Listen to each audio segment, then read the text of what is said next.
Selamat pagi, Bu. Selamat pagi semuanya. Gimana kabar kalian? Baik. Syukurlah. Sebelum kita memulai pembelajaran hari ini, alangkah baiknya kita awali dengan berdoa. Siapa yang ingin memimpin doa? Saya, Bu. Silahkan. Mari teman-teman, sebelum kita memulai kegiatan belajar pada hari ini, kita berdoa menurut agama dan kepercayaan masing-masing. Berdoa mulai.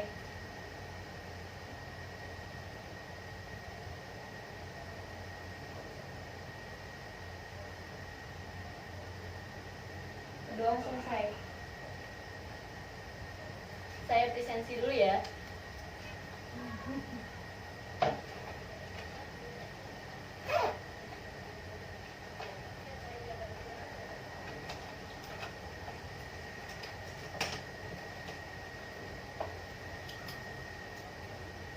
Crescentia Tias, Hadir, Bu. Silvi Delawati, Hadir, Bu. Teresia Kalaoyan, Hadir, Bu. Christine Natalia. Hadir, Bu. Nggak datang, Bu. Kenapa, ada yang tahu nggak? Kurang tahu deh, Bu. Nggak tahu deh, Bu. Oh yaudah, nanti kalau dia udah masuk suruh informasikan ke saya ya. Iya, Bu.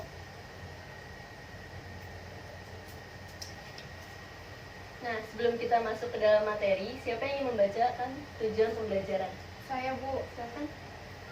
Tujuan pembelajaran. Yang pertama, siswa dapat mendeskripsikan pengertian penawaran. Yang kedua, siswa dapat mengidentifikasi faktor-faktor yang mempengaruhi penawaran.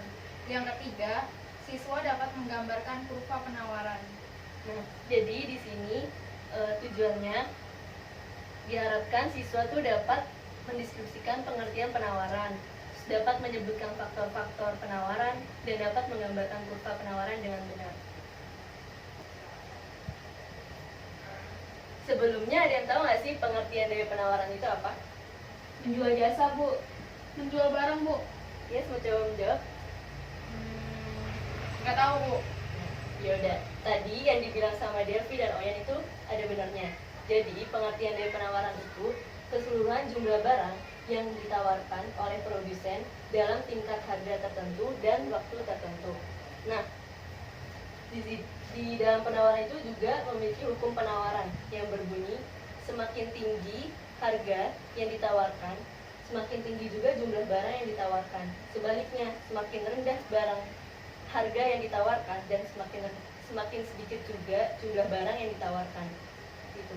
Dan hukum penawaran ini hanya berlaku di keadaan tetap atau biasa disebut dengan ceteris paribus. Nah, itu seperti tidak ada inflasi dan lain-lain. Nah, di sini saya ada beberapa gambar. Ada yang tahu ini gambar apa? Supermarket, Bu. Supermarket. Delphi? Supermarket. Nah, jadi maksudnya itu di sini kan naik turunnya harga dan jumlah barang itu dipengaruhi oleh beberapa faktor. Faktor yang pertama itu yaitu harga itu sendiri. Maksudnya, jadi harga itu sangat penting dalam penawaran karena kalau tidak ada harga itu tidak akan ada hukum penawaran. Jadi seperti tadi hukum penawaran yang berbunyi semakin tinggi harga barang yang ditawarkan dan semakin tinggi juga jumlah barang yang ditawarkan. Sebaliknya, semakin rendah harga barang, maka jumlah barang yang ditawarkan juga semakin sedikit. Gitu. Lalu gambar yang kedua, ada yang tahu gambar apa? Pabrik. Gudang. Pabrik. Jadi di sini kan ada beberapa teknologi, ya kan? Jadi teknologi itu merupakan salah satu faktor juga yang mempengaruhi. Dengan kemajuan teknologi itu dapat apalagi kalau teknologinya semakin canggih atau modern, itu dapat mempermudah memproduksi suatu barang. Nah, sehingga ini juga dapat menurunkan biaya produksi. Jadi produsen dapat memperbanyak jumlah produksi lebih cepat. Jadi dalam hubungannya hukum penawaran dengan kemajuan teknologi itu yaitu ada dua efek. Yang pertama dapat menurunkan biaya produksi, yang kedua itu dapat mempermudah memproduksi barang yang lebih banyak. Sebelumnya ada yang tahu ini gambar apa? Grafik, Bu. Nah, jadi yang dimaksudkan tuh ini ekspektasi produsen atau perkiraan harga di masa yang akan datang. Jadi faktor ini tuh sangat mempengaruhi besar kecilnya penawaran. kalau misalnya produsen eh, meningkatkan harga jual barang atau jasanya itu, tetapi pendapatan masyarakatnya masih rendah atau tetap, itu tuh produsen akan menurunkan jumlah barang atau jasa, takut karena perusahaan tuh takut rugi atau tidak laku seperti itu. Ada yang tahu ini gambar apa? Kayu, Bu. Kayu, batang pohon. Kayu, Bu. Jadi ini kayu atau batang pohon itu salah satu contoh dari bahan produksi. Jadi faktor yang keempat itu biaya produksi. Biaya produksi itu sangat mempengaruhi penawaran karena biaya-biaya tersebut bisa digunakan untuk misalnya nih biaya membeli bahan baku, biaya gaji pegawai, terus biaya penolong, biaya peralatan atau perlengkapan dan lain-lain. Jadi jika biaya tersebut naik atau meningkat, maka harga jual barang atau jasa itu juga akan meningkat. Jadi produsen akan menawarkan suatu barang itu sedikit gitu. Nah, ada yang tahu ini gambar apa? Pasar. Pasar. Ada yang jual pete tuh, Bu. Jual Pasar apa lagi tuh? tradisional. Wortel, jual wortel. Jadi faktor yang kelima itu adalah jumlah pesaing. Nah, jumlah pesaing itu juga sangat mempengaruhi faktor penawaran. Jadi pastinya di pasar itu kan banyak produsen atau pedagang yang sama-sama menjual barang yang sama ya. Misalnya seperti kayak buah-buahan, sayur-sayuran seperti itu. Jadi stok barang yang ada di pasar tuh banyak. Tetapi jika ada beberapa produsen yang mengundurkan diri atau menarik diri dari pasar, itu pasti stok barangnya akan berkurang atau sedikit. Sebagai contoh, ada beberapa pedagang buah nih, lebih dari satu pedagang. Nah, itu pastinya stok barang atau buah tersebut pastinya akan banyak di pasar tersebut. Tetapi jika ada dua produsen yang mengundurkan diri dari pasar atau menarik diri, pastinya stok buah tersebut akan sedikit di pasar tersebut. Seperti itu. Nah, seperti itu faktor-faktor yang mempengaruhi penawaran. Nah, sekarang kita masuk ke kurva penawaran.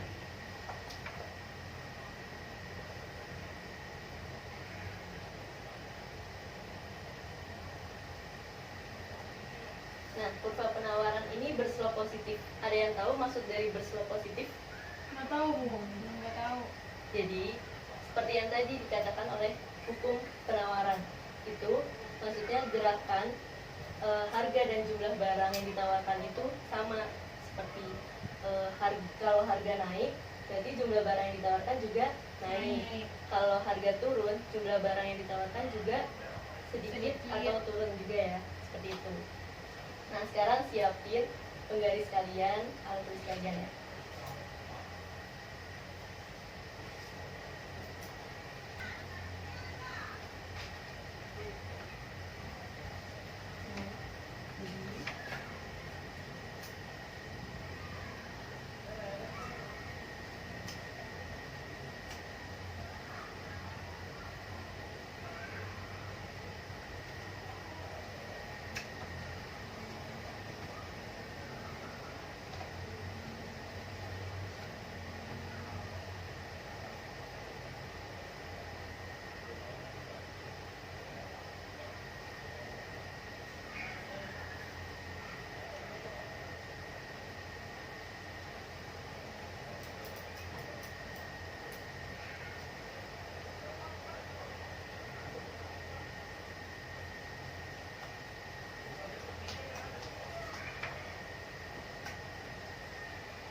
Nah, kurva penawaran itu pastinya akan berbentuk dari kiri bawah ditarik ke kanan atas.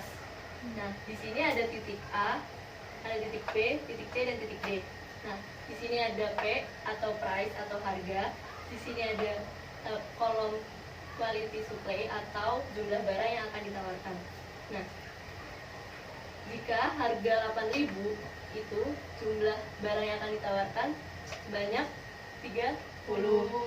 Nah, jika meningkat harganya menjadi 10.000 dan jumlah barang yang ditawarkan juga akan meningkat menjadi 40. 40. Nah, jika ada penurunan harga menjadi 6.000, berarti jumlah barang yang ditawarkan menjadi 20. Begitu juga dengan penurunan di tingkat harga 4.000, jumlah barang yang ditawarkan juga akan turun menjadi 10. 10 ya. Nah, sekarang kita gambar kurvanya. Siapin penggarisnya ya pada Bu semua kan? Iya Bu.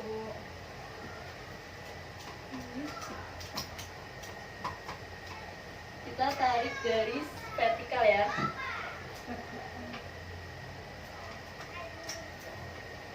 Tarik garis vertikal. Lalu horizontal. Nah, yang vertikal itu untuk P atau harga. Nah, yang horizontal itu untuk I atau quality, ya, atau jumlah barang itu. Terus kita tulis rentangnya dari yang jumlah ada dari 10, 20, 30, 40. Nah, setelah itu harganya ada dari 4.000, 6.000, 8.000, 8.000, 10.000. Lalu kita lihat dari titik A ya. Titik A itu harganya 10.000. Kita tarik garis putus-putus.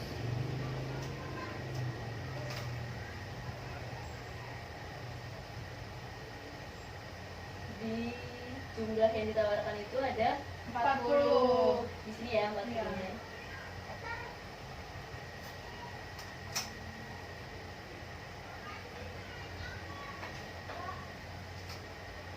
Di sini berarti titik A. Lalu kita ke titik B. Itu ada harga 8.000 dengan jumlah barang yang ditawarkan 30. Tarik garis putus-putus ya.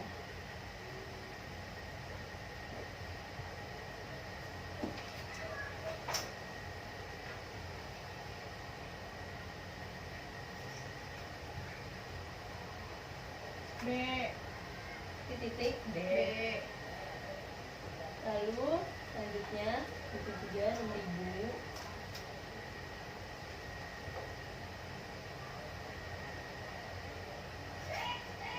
Ke jumlah barang yang ditawarkan 20.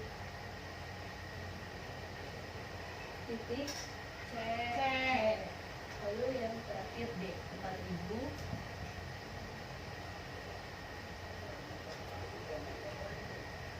Jumlah barangnya 10. Ya betul. D. Ini titik D.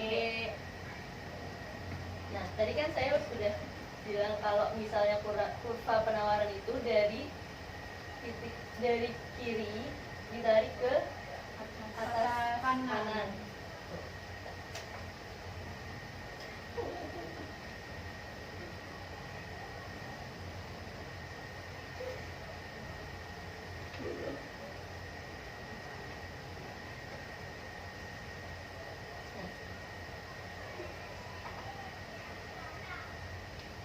Nah, seperti ini ya anak-anak.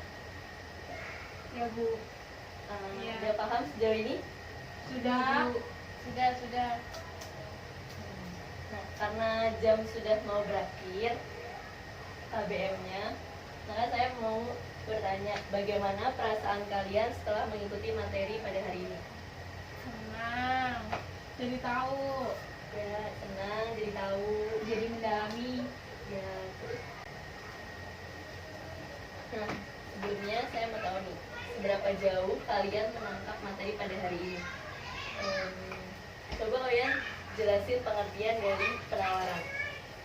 Penawaran itu keseluruhan jumlah barang tersedia untuk ditawarkan pada berbagai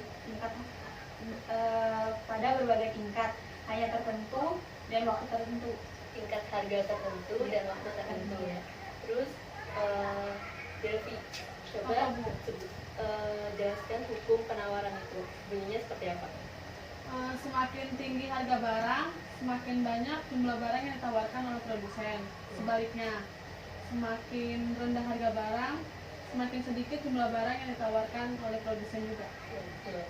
Coba Tia sebutkan beberapa faktor yang mempengaruhi penawaran.